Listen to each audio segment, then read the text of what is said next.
Hey folks, what's up? This is Adam here, I Can't See the Guy. Welcome to the Movie Vault. On a roll lately with all these movies. I've been in the right mood to review movies, and I made a little bit of a start attempt on the Disney movies again. You know, because I love Disney films. You know, I'm only a big fan of like the Disney of the era that I grew up through. I don't like today's Disney. It's a bit too mushy for my liking. You know, the Disney which I grew up with was well-told stories, mainly about romance, but it was also added like a dark nature at it at the same time. You think of all the Disney films like Snow White and the Seven Dwarfs, Toy Story, Basil the Great Mouse Detective, Dumbo, Aladdin, you know. They all had like their little dark moments. And that's what really stood out about Disney to me, because I was like really drawn into that kind of thing. But I'm here to talk about the sequel to Aladdin, which came out in the year of 1994, and that is the Return of Jafar. Okay, now I've already done a review on the first Aladdin movie. Please check that out. Without a doubt, the first Aladdin movie is the best one out the bunch. I mean, because we had Aladdin 1, we had this movie which I'm talking about now, The Return of Jafar in 1994. Then they made a third film called Aladdin the Prince of Thieves, which I've not seen. And there was also an animated TV show based on Aladdin also. Now, I could be wrong about this, but The Return of Jafar was like the first animated Disney film to go direct to sequel in that year. But with that being said, I do like The Return of Jafar, but you can tell it's a big downgrade from the first movie. I mean, everything worked about the first movie. The storytelling about Aladdin living on the streets, you know, falling in love with the princess of Agrabah, you know, the Sultan's daughter. And at the same time, you've got the arch nemesis Jafar, you know, who wants to marry the princess and become the Sultan. And who can forget about the genie, voiced by the legendary Robin Williams. May he rest in peace. I miss that guy so much. Miss his movies, miss his work. He brought the energy to the film. You know, he brought the laughter to the film with his comedic ways and everything that Robin Williams stood for. Okay. In terms of the voice acting roles, the voice actor who voiced Aladdin from the first movie comes back to voice Aladdin again. Robin Williams does not come back, and you can feel that in this movie. I think it was made due to a major dispute over the marketing of the first movie or something, so he said, fuck it, I'm not going to do it. But with that being said, he soon patched things up with Disney, and he came back to voice the genie in the third movie, I believe. But Robin Williams not coming back as the genie can really be felt in this movie. I mean, the actor who replaces him does a fine job of the genie. He tries to keep up with Robin Williams' like energy, but you can tell it's like purely missed. I mean, the film is entitled The Return of Jafar, so you're thinking to yourself, but Jafar's going to be the main character, or if not, Aladdin's going to be the main character. But it's not. In my opinion, this film is purely based on the new main character, which is Iago the Parrot. You know, the sidekick of Jafar in the first movie, because this movie is all about Iago. He plays like more of like a bigger role in this movie than Aladdin does and than Jafar put together. Because without Iago the Parrot in this film, it feels like the film wouldn't have been able to take place. You know, because he seems to be used like in nearly also every segment, every scene in this movie. I mean, the film opens up with Aladdin and Abu, the monkey, lovable characters, still up to their own ways, stealing, but this time he's taking a bit of a nice turn where Aladdin's stealing jewels from this thief known as Abu Small.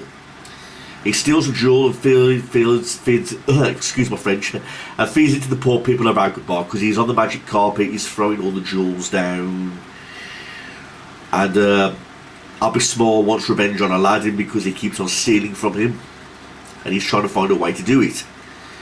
And in the meantime, we learn that Aladdin and Jasmine are still seeing each other, Abu's up to his mischievous ways with Roger the tiger, who's Jasmine's pet tiger. And while all this is happening, I guess it's a year later after the first movie, Yago frees himself from Jafar's lamp, and he's now took a good turn and refuses to help Jafar and dumps the lamp in the well. Cut a long story short, Abi Small, the thief, finds the lamp and frees Jafar. And Jafar is just all about revenge on Aladdin. Basically, he wants to go back to Agrabah to Aladdin, and he uses Abi Small to do it. But kind of twists things around by granting him 3 wishes because he's still an evil genie of the lamp. And unless he makes somebody 3 wishes, he'll still be stuck in the lamp. Kind of sign like the same rules in the first movie. Okay. Now, while you're watching this movie, The Return of Jafar, you can tell it's a big downgrade. Everything from the animation to the choice of songs, the voice acting. I mean, when the characters talk, sometimes you feel like their lips just aren't matching the voice acting. I mean, when you compare the animation to this movie, The Return of Jafar, to the first movie, Aladdin, you can tell a big difference straight away in the way it's animated, the way the voices are dubbed in, and the choice of songs as well. I mean, who can forget the legendary songs of the first movie, where Aladdin is singing the Street Rat song, One Step, when he's fighting Jafar's guards.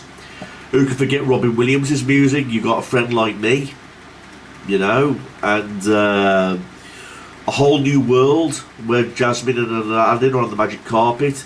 Wonderful songs for Disney. But then you get to this movie, The Return of Jafar, and you got songs from Yago the Parrot like I'm Looking Out for Me.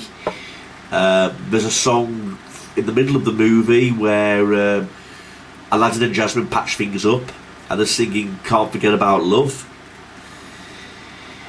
I'd say the best song in the film is got to be Jafar's song, You're Only Second Rate. But what pissed me off so much about this scene is that the genie seems so weak and put up against Jafar. Which is kind of understandable. Jafar is stronger than the genie, but I thought to myself the genie could have stood up to Jafar better.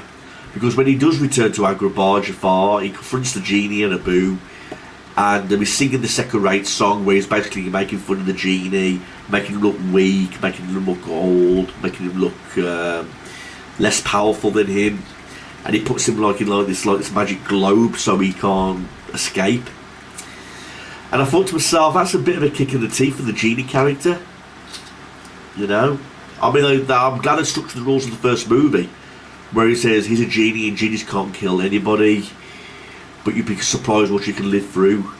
So I'm glad I stuck to the rules, because genies can't kill anybody.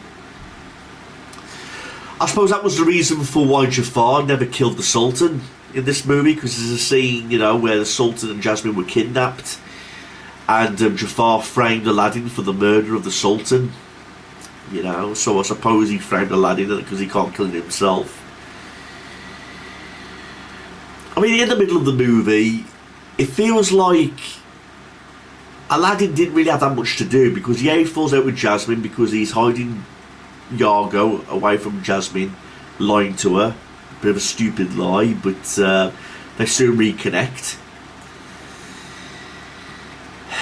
What else is there? I mean, Genie and Abu having a picnic, you know, before the second rate song even starts, and things like that. I mean, again, it's all about Yago the parrot. One minute he fears Jafar and he's helping Jafar frame Aladdin, and he plays a big role at the end when it comes to Jafar's death, because he kicks the lamp into the lava, and that's what causes Jafar's demise. He blows up because you destroyed the lamp, you destroyed the genie. That's exactly what happened in this movie. Was I somewhat pissed off about Jafar being killed off? A little bit. I know he's a villain and he deserves his comeuppance, but he was one of those cool villains, like, where you would like to see like once in a blue moon. I mean, I know he doesn't show up like in the third movie because he dies, but there's reference to him, you know. But again, when I'm talking about the TV series, I mean, I've only seen a few episodes of the TV series for Aladdin, but this movie feels like a movie based on the TV series. Like I say, with the downgrade of the animation and everything. It feels like the pilot version of a few episodes put together, because the ending is Aladdin and Jasmine going to see the world, and that's the end of the movie. You know, so right off the bat, I just will say these one things. I do like the movie The Return of Jafar. I've seen it countless times. When I was a kid, I was always watching it. But I did not see The Return of Jafar as much time as I saw the first Aladdin movie, because the Aladdin movie came out in autumn, I believe, on VHS or something. And this movie, The Return of Jafar, did not do well, but I think they sold over like 150 million copies on VHS. Something like that, around that figure.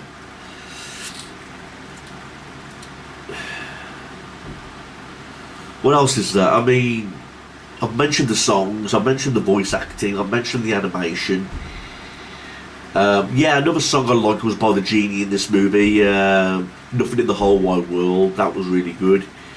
But I'd say all the animation and effort was put into Jafar's song, you know, where he's making the Genie look weak, you know, you're only second rate, you know, so again, not as good as the songs in the first movie, but still likeable at the same time.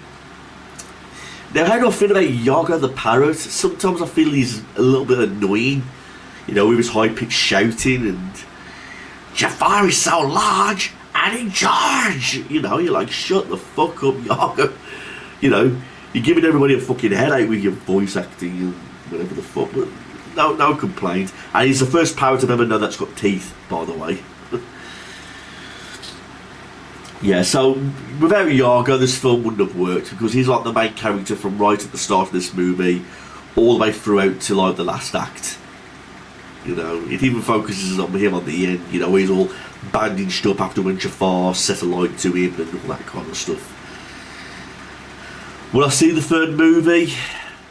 The King of Thieves, why not? But I don't know when. I don't know what that movie's about. I think it's about Aladdin. I mean, I could be wrong about this, but for what I researched, is it true that Aladdin finds his father in the third movie? I don't know. I mean, I could be wrong. I could be wrong. I've never seen the third movie, and I've only seen like a few episodes of the TV series. It's only this movie and Aladdin which I've seen more than enough times, but I've saw the first one more, and it is definitely better than this movie, The Return of Jafar. You know, but with that being said, I can still accept it. I can still watch The Return of Jafar. Like I said, I just watched it moments ago, so I could review this movie. The downgrade can be felt, and it is a major step down from the first movie in terms of animation and voice acting. No Robin Williams, and it feels cheaper.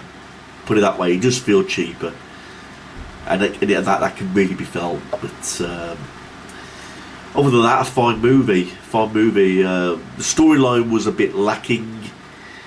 You know, it's Return of Jafar, about Jafar getting revenge, and then I go back to the Yago character again. You know what I mean? So, thanks for watching this, everybody. The Return of Jafar, I liked it. Not as good as the first movie, but I've seen it enough times for me to get some sort of enjoyment out of it. And that's basically all I can say about The Return of Jafar. I mean, what do you think about it, everybody? I mean, I'd love to hear your thoughts. What are your thoughts on this movie, The Return of Jafar? Leave them in the comment section below, and hopefully we get a conversation joined in on it. And don't forget to check out my first review of Aladdin. In fact, I made that last year, I believe. It was one of the first Disney films that I ever reviewed. Okay, so thanks for watching this, everybody, and have a nice day. Peace out.